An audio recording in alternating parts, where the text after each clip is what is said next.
What's going on, guys? So here with the second week of the NES. This week we are going up against the Detroit Darkrais, coached by MDS MVP.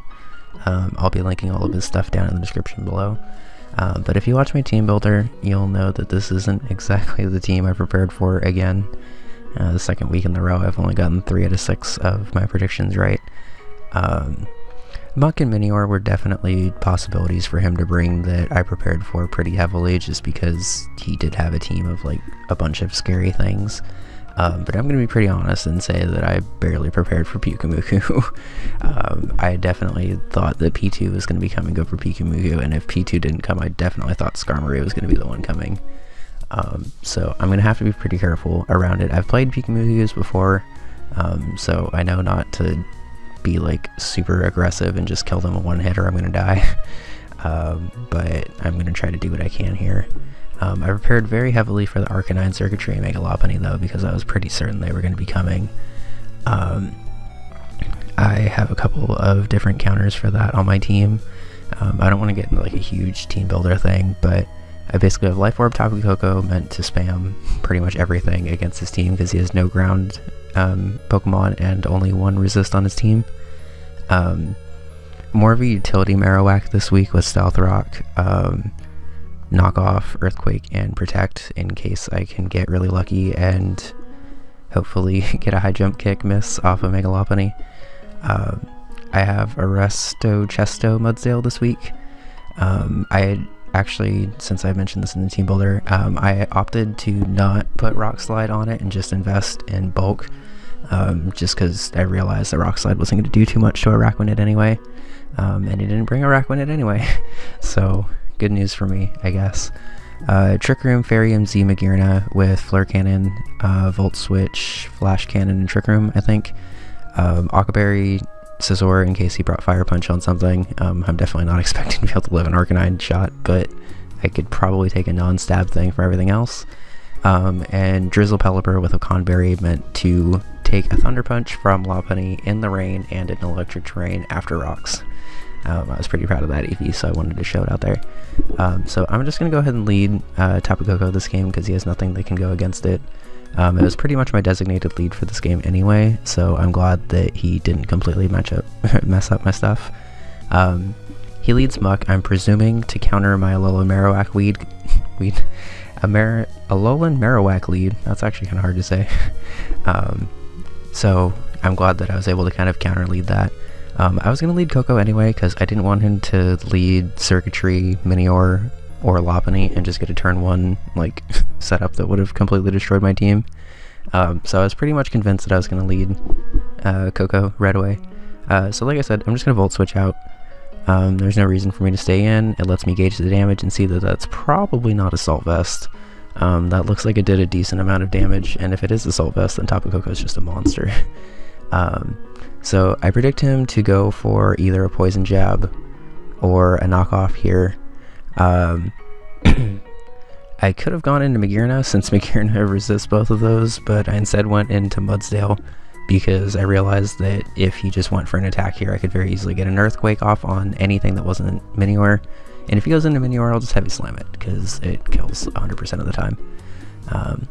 He instead goes for an Acid Armor, which first of all confirms to me that he's not Assault Vest because he can't use Acid Armor without an Assault Vest. Unfortunately now I basically have to take either a knockoff or a Poison Jab. Again, honestly, I probably should have doubled into Magearna here just to take it since it was pretty damn obvious. But I instead decided to just get the stamina boost and pray that I don't get poisoned. I don't get poisoned, which is good, but then I lose my Resto Chesto, which means that I'm not going to be able to go for a rest here in 4 turns and just instantly heal up with my defense boosts. So for the second week in a row, my Bojack has lost its gimmick and is now just kind of sitting here. But that's okay, because I know the next Earthquake's going to kill even with a +2 boost. I figure he's probably going to double into Minior here, but I'm just going to go for an Earthquake anyway, because like I said, I can follow it up with a Heavy Slam and kill it while it's Shell Smashing. He instead goes into Pyukumuku, and while that did decent damage, I don't exactly want to stay in against this thing, because I figure it might just Toxic me or something. So I instead just decide to switch into Scizor here. He goes for a Taunt, which I think is kind of weird, because first of all, I wouldn't have been able to rest anyway because electric terrain's up. I also wouldn't have really been able to do anything while rested, and I didn't want to really give him the chance to just go into Lopunny or circuitry while I was like burning a sleep turn or something, I guess. So I'm just gonna go ahead and U-turn out because I don't really know what this thing's gonna do. I make a bit of a misplay here because I switch into Koko thinking there's really nothing that this thing can do to me, right? Unfortunately, he goes for a counter and I get significant damage off on Tapu Koko because I just don't know how to keep a Wincon alive, apparently. Tapu Koko did massive amounts of damage to his team, so I'm sure he was pretty happy to be able to knock off 50% of my health, which is essentially 5 hits at this point because nothing outspeeds Tapu Koko except Lopunny, which isn't Mega Evolved yet, or Minior, which isn't Shell Smashed and in core form yet. So this is probably my biggest misplay of the battle, was U-turning into Koko. Like I said, I didn't really prepare enough for Pikumuku. I'm just gonna go ahead and be honest here. I knew it got counter, but I wasn't really sure if he was gonna run it. I kind of just thought he was gonna be a toxic baton pass, maybe a memento or something set. I don't know. I wasn't really a big fan of Pikumuku's move pool, so I didn't really look into it too much, but now I'm wishing that I kind of did a little bit more. So Electric Terrain actually runs out this turn, so a Volt Switch now will not kill, which is actually nice because I didn't want to kill this thing unless I got down to like 10%. So again, I'm just going to go for a Volt Switch because I need the momentum. If I would have Thunderbolted there, I would have gotten a kill pretty much, but I actually didn't want to kill it because I knew that Pikumuku would have just taken me out because it was probably innards out. It could have been unaware, I guess, but I expect it to be innards out if he's actually bringing Pikumuku to a battle. So at this point, I just want to kill this muck because I don't want it poisoning anything. So I just go for a Bullet Punch with Scizor. Oh, sorry, I actually go for a U-turn. I forgot how turn heavy this team actually was. I thought I was going to go for a Bullet Punch there, but then I realized that if he switched out into something, I wanted the momentum a little bit more. So Muck's gone, which is nice. So now it's basically just a lead situation of what do I want to switch into that can effectively counter all the stuff I'm at least scared of. I'm not really too terrified of him going into Pikumuku, but I don't want to give him a free switch into Xurkitree and be able to get a Tail Glow off and just sweep my team. I don't really want to give him a free switch into Minior because at +2 it could be scary even though I have answers to it. And I don't necessarily want to give him a Lopunny switch, but I have more counters to that than other things. So I go into Marowak here. This is actually a little bit of a bluff because if he leads anything that's not Lopunny, I can get Rocks Up. But I kind of expect him to lead Lopunny here. I guess I'll just let this turn play out, but basically if he doesn't lead Lopunny, I get Rocks Up here, which is nice. He actually goes an Arcanine. I forgot about that. So he goes an Arcanine here, I guess to get the Intimidate off. And I actually did these calcs before the battle because I knew that Arcanine was going to be coming pretty much, just as a hard wall to Scizor. So I looked through Arcanine's move pool and realized that the only thing it could actually hit me with is Bulldoze, and Bulldoze only does like 40% or something to Marowak. So I realized this is still free rocks, even though it's an Arcanine sitting in front of my face, which you wouldn't really think, I guess. But he ends up actually having the Bulldoze, which I thought was kind of funny. So I get Rocks Up for pretty much free. The 40% is a decent amount of chunk damage, but I'll take that if it means that I get Rocks Up. And I guess I could actually point this out now. I'm going to slightly spoil it and say this Arcanine doesn't actually have Wild Charge, but I was terrified to switch into Pelipper because of it. There were certain points in the game where I could have like doubled into Pelipper and then U-turned out or just switched into Mudsdale to see if he had Wild Charge. But with my U-turn Volt Switch core, I just wanted to keep up the momentum I had instead of trying to scout out his team. So I kind of just played this battle with the worst case scenario sets in mind at pretty much all times. So I don't really want to take a ton of damage from this thing again, so I switch out into Mudsdale because it's pretty much, I don't want to say it's like done its job at this point, but Without the Chesto Berry, it's going to be harder for me to get a rest off anyway. So it's probably the most expendable member of my team at this point. Honestly kind of wishing I would have just won Assault Vest for attacks at this point, but that's okay. I get my free defense boost. Nothing really wants to switch into an Earthquake again. He instead just goes for a Will-O-Wisp, which is kind of annoying. It's still a 2-hit KO, which is an intentional EV design on mine because I knew that Will-O-Wisp was going to be coming, but it doesn't change the fact that it's still annoying. Citrus Berry, unfortunately, does change the fact that it's a 2-hit KO. So, again, Bojack's probably the most useless member I have right now. I just go for an Earthquake just to get the damage off on Arcanine if it stays in. So, because I think I messed up in the beginning of my commentary by saying that I removed the speed creep. I actually did, no, I did go bulky. Pikamuku's just slow as shit. So I go for a rest here, even though I don't have a Resto Chesto or Sleep Talk, just because I'm like, well, if Pikamuku sits in here trying to counter me for the next like couple turns or something, I could actually burn some turns. So I'm asleep at full with +1. Pikamuku's at full, but you know, whatever. I can whittle it down again, I guess. It's annoying, but it's not really the end of the world. So I could stay in here and burn sleep turns, but I instead decided to go into Magearna. Shout out to Revolio Clockberg Jr., by the way. As it goes for a taunt, which, again, I thought was kind of a weird play, because there's no real reason for him to taunt me when he's slower than me, and I don't have... I have nothing but attacks, and I'm already rested anyway. Unfortunately, him going for a taunt there means that I can't Trick Room this turn, which is kind of annoying, because I would have, probably, if I could have. Just because it would have done a ton of damage to his team outside of Pikamuku, who has no offensive presence whatsoever outside of counter. Luckily, I'm pretty fast and no, I caught him on a switch, that's right. I guess he was trying to intimidate me in case I was the shift gear set, I'm guessing. I'm trying to analyze his play on why he switched into Arcanine there, and I don't really 100% see it, I guess.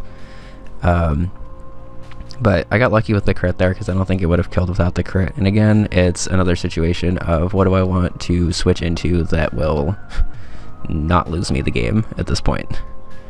Because obviously I'm in control, but I need to kind of keep control. So he finally brings out Lopunny. 14 turns in. I know a Fake Out's coming 100%. I'm torn here because I have a couple different counters for Lopunny at this point, and I'm trying to figure out which one I want to go into.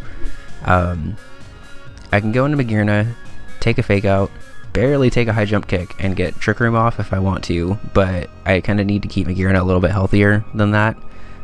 So that's off the table. Obviously staying in with Koko is not going to work because the Fake Out's going to kill me, and if a Fake Out doesn't kill me, the next attack just will, so that's out of the picture. Pelipper is my designated switch here, but because I only have Hurricane as an attacking move, I don't really want to go into it yet because Circuitry's still at full. If Circuitry had any kind of prior damage, I would have just doubled into Pelipper here, but spoilers, I decided not to. I can go into Scizor here and basically take a Fake Out high jump kick if I need to, and you turn out or bullet punch it twice to kill it, I think. But I instead decided to go for somewhat more of a risky play, I guess. I go into a Marowak here, intentionally taking a Fake Out because I know this thing has Scrabby, and I click Protect here faster than I probably ever have in my life, because I just need to whittle this Lopunny down. So I click Protect, and he actually high jump kicks. I had no idea if this was going to work, but I was so happy that this actually did, because in case you don't know, if high jump kick misses, it does 50% damage to the user, which is why it's like a pretty risky play. I'm sure he saw it as free though, because he got the Fake Out damage off, but he told me after the battle that he saw Protect coming and just wasn't able to unclick high jump kick fast enough, but luckily I was able to click Protect fast enough that his unclick didn't matter, I guess. And then this is just bad luck. Like, I was staying into sack Marowak at this point because I just wanted to free switch into Scizor to clean up, and he just misses the high jump kick again and takes another bit of recoil. So the Lopunny that I had like 2.5 Pokemon of counters worth for just went ahead and killed itself by missing high jump kick twice.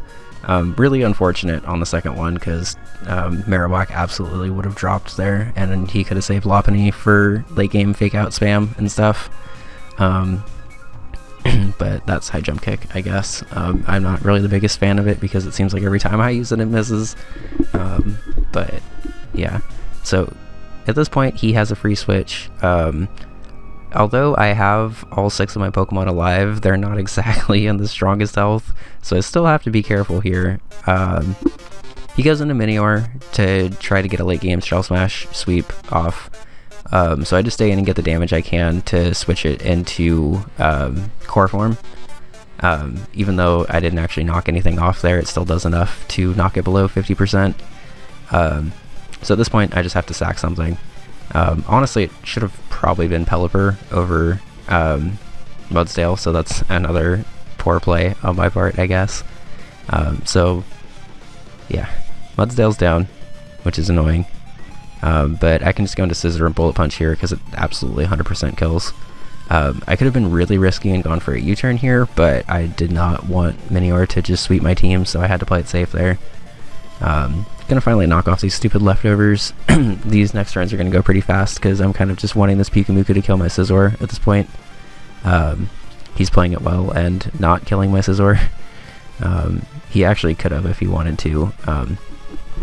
But I get a little impatient here because I realize that he's not going to kill my Scizor, and if he just doubles into Xurkitree at any point, then bad news for me, I guess. So I go into Magearna here, basically in an attempt to set up a Trick Room. But I actually, I instead just Volt Switch out. I should have set up a Trick Room there, if I'm being honest, but I instead predicted his recover and just wanted to get this thing out of the way. I'm not really the biggest fan of how I handled this endgame, so I'm just going to go ahead and let it play out here first, and then go back and explain what I should have done. Oh, I forgot Minior was still alive. Oops. So he has Minior, which is a lot less scary without a Shell Smash, because I should be able to outspeed it. However, I got impatient and sacked my Koko there instead of just letting it either whittle down with, letting it get whittled down and then cleaning up, or just going into Magearna and Trick Rooming since I was slower than everything else that he had alive. So I take a very unnecessary Earthquake there as I'm trying to kill this thing off. If I would have Trick Roomed, I would have just been able to probably sweep at this point, but I need to get a little bit better about actually aggressively using Trick Room, I think. So I get Soul Heart, which is cool. I'm planning to just nuke this thing with a Fairy Z Flare Cannon, but unfortunately Thunderbolt crit just takes me out there. I don't know if that crit actually mattered. I feel like a Thunderbolt from a Xurkitree would do 50% to Magearna anyway, because it's at least neutral. But him being a +1 here is an issue, because obviously he's only taken rocks so far. Bullet Punch does a ton of damage, but it doesn't do enough for me to be able to actually take him out here. So at this point I basically just have to go into Marowak and hope he's Scarfed. Because if he's Scarfed, obviously he's not going to do anything. And I'm going to actually explain this play too, because obviously that was huge. So he goes for Hidden Power there, and it's neutral. And I talked to him after the battle and realized that he actually had Hidden Power Ground on there. Showdown said it was Hidden Power Ground, but when he used it against me, it was Hidden Power Dragon.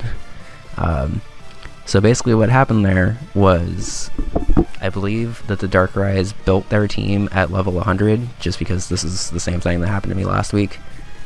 They built their team at level 100 and made the Hidden Power, like Hidden Power Ground or Hidden Power Ice or whatever it might have been. But because Hyper Training's a thing in Gen 7, it kind of overruled that and basically just set all the IVs at 31 across the board. And then when he dropped it down to level 50, it read the Hidden Power based off of the IVs that he he had at level 100, I guess. So basically what I'm saying is, because he built at level 100, his IVs were wrong because they were 31 across the board. When your IVs are 31 across the board, you get Hidden Power Dragon. So I'm pretty sure that's what happened. I'm going to put a PSA up in the subreddit, actually, after this post-com, I think, just to make sure that doesn't happen to other coaches, because it's kind of been a consistent issue lately. So, recapping what I could have done better this battle, where is the play that I'm trying to find?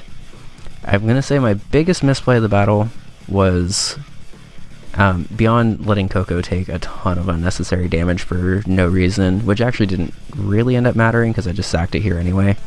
But I really should have just gone for a Trick Root when it was Magearna versus Pyukumuku, because I would have been able, like, he probably would have been able to stall me out a little bit with recovers, but I think I would have been able to do enough damage that it wouldn't have really mattered, I guess. I don't know, I was very hesitant to go for Trick Room if he brought Pyukumuku, because Pyukumuku has like 5 base speed or something like that.